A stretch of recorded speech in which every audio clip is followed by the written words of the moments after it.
पूरा विश्व इस समय एआई की गति से आगे बढ़ रहा है। भारत भी उसी गति को आगे ले जाकर अंतिम व्यक्ति तक अपनी चीज़ों को पहुंचाने की कोशिश कर रहा है। तो किस तरह से उड़ीसा एआई और तकनीकी में आगे बढ़ना चाहता है, क्या विज़न है, हम लोग के साथ बातचीत करने के लिए विशाल सिंह देव जी। सर बहुत बहुत स्वागत है एबीपी न्यूज़ में आपका। सर पहले तो मतलब क्या विज़न है एआई के साथ? मेरे कुलीग भी हैं, मिस्टर कौस्तुभ पानी जी, हमारे एग्जीक्यूटिव डायरेक्टर जॉइंट सेक्रेटरी जी। सर क्या विज़न आप देख रहे हैं एआई को लेकर, और उड़ीसा सरकार की क्या क्या एस्पिरेशंस हैं, और क्या ये एक पूरा विज़न है कि ये जो एआई है ये अंत्योदय तक पहुंच पाए? देखिए, हमारा जो एआई मिशन है, हमारा सबसे पहला one of the first states था एआई पॉलिसी के लिए। और हमारा जो है कि हम लास्ट माइल तक, लास्ट गांव तक कैसे एआई पहुंच पाए, वो उस नज़रिए से हम लोग का पॉलिसी डिज़ाइन है। Accessibility, rural areas, Odia language, low resource language के हिसाब से हमारा पॉलिसी बनाया गया। तो उसी दृष्टिकोण से हम लोग हमारे फार्मर वेलफेयर और हमारा और दूसरे हमारे जो स्वास्थ्य के डिफरेंट प्रोजेक्ट्स में हम लोग ये लेके आएंगे। आप कुछ मॉडल्स और कुछ देख सकते हैं यहाँ पे। हमारे कुछ स्टार्टअप्स भी आए हुए हैं। और दूसरा है कि हम लोग कंप्यूट फैसिलिटी पे भी, हमारा कंप्यूट इंफ्रास्ट्रक्चर, डिजिटल इंफ्रास्ट्रक्चर पे भी हम लोग का पूरा फोकस है। अच्छा सर, जिस तरह से एआई को हम लोग देखते हैं कि मतलब एआई इस वक्त पूरे विश्व में सबसे ज़्यादा किसी चीज़ के ऊपर चर्चा हो रही है तो वो एआई है। भारत में अगर किसी स्टेट का नाम सबसे पहले आता है, चाहे वो स्पोर्ट्स हो चाहे टेक्नोलॉजी, तो वो उड़ीसा का आता है कि हमेशा पहला इनिशिएटिव उड़ीसा सरकार ने हमेशा लिया है। फिर चाहे वो स्पोर्ट्स हो, हॉकी को लेकर, और चाहे एआई को लेके। किस तरह से आप देखते हैं कि भारत की जो एआई की गति है, इसमें उड़ीसा कंट्रीब्यूट करेगा? बहुत अच्छा लगा जब आपने बोला कि Orissa has been a pioneer. तो एआई में भी उड़ीसा पहला राज्य था जिसने डेडिकेटेड एआई पॉलिसी निकाली। अब देखिए, पॉलिसी निकालने के 2-3 मकसद होते हैं। सबसे पहला तो होता है कि हम लोग कैसे उड़ीसा को पोजीशन करें as a pioneer state AI के लिए।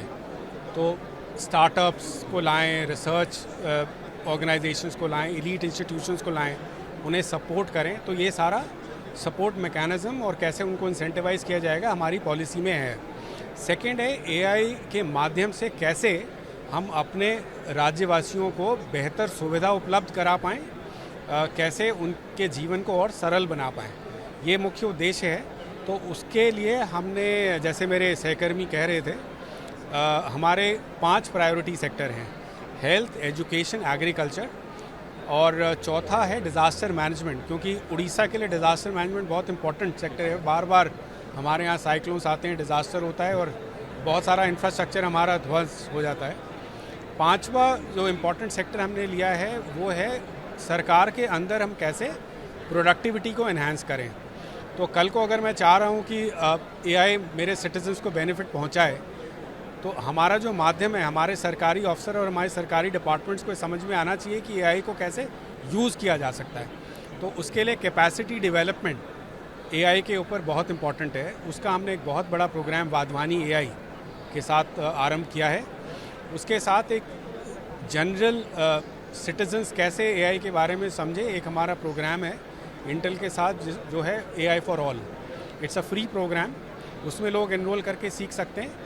और स्टूडेंट कम्युनिटी बहुत इम्पॉर्टेंट है, उसके लिए भी हमने कॉलेजेस, अपनी यूनिवर्सिटीज़ और इवन स्कूल लेवल में 10th क्लास तक के बच्चों को अवेयरनेस और सेंसिटाइजेशन प्रोग्राम ऑन एआई, ये हमने शुरू किया है अभी रिसेंटली।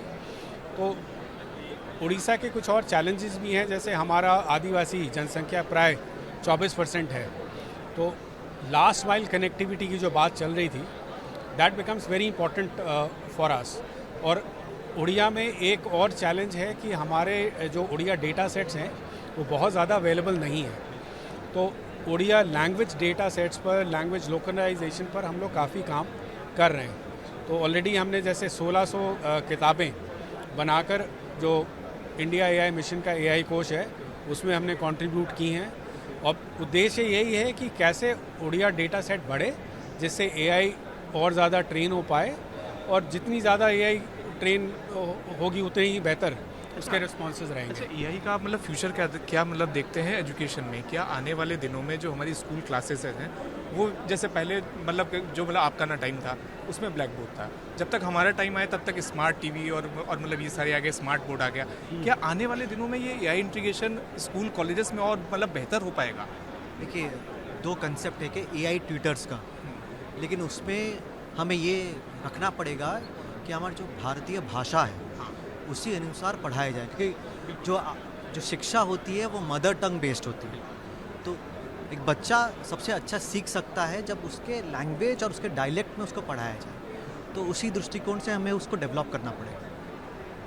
एक बार सर आपसे ना आखिरी सवाल है, जिस तरह से अभी आपने मतलब जिक्र करा कि जो स्टार्टअप्स हैं, जो फाउंडर्स हैं, जो बेसिकली उड़ीसा आना चाहते हैं, उन्हें स्पेशल इंसेंटिव वगैरह दिए जाएंगे और पूरी एआई पॉलिसी ड्राफ्ट है, तो जो स्टार्टअप्स कहते हैं फाउंडर्स जो हैं, जो आपको ना सुन रहे हैं, उन्हें आप क्या मैसेज देना चाहते हैं?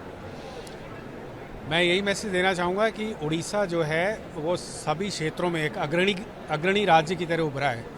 आप चाहे फिस्कल हेल्थ कहें, फिस्कल मैनेजमेंट कहें, इंडस्ट्रियल डेवलपमेंट कहें, सोशल पैरामीटर्स, सोशल डेवलपमेंट कहें, हेल्थ डेवलपमेंट, इंफ्रास्ट्रक्चर डेवलपमेंट, सभी क्षेत्रों में उड़ीसा एक अग्रणी राज्य के हिसाब से उभर कर आया है पिछले कुछ सालों में।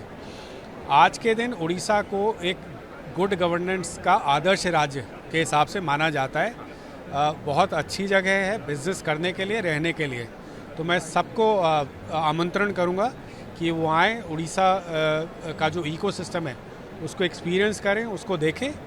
और हमारा उद्देश्य ये रहता है कि हम सभी जो इन्वेस्टर्स हैं उनके साथ कैसे हम लोग मिलकर काम करें। और ईज़ ऑफ डूइंग बिजनेस जो वर्ल्ड बैंक की रैंकिंग है उसमें हम लोगों को टॉप अचीवर स्टेटस मिला हुआ है। तो we are known to be a very supportive and a very facilitating state. So we invite all investors to come and set up their ventures in Odisha. Thank you so much.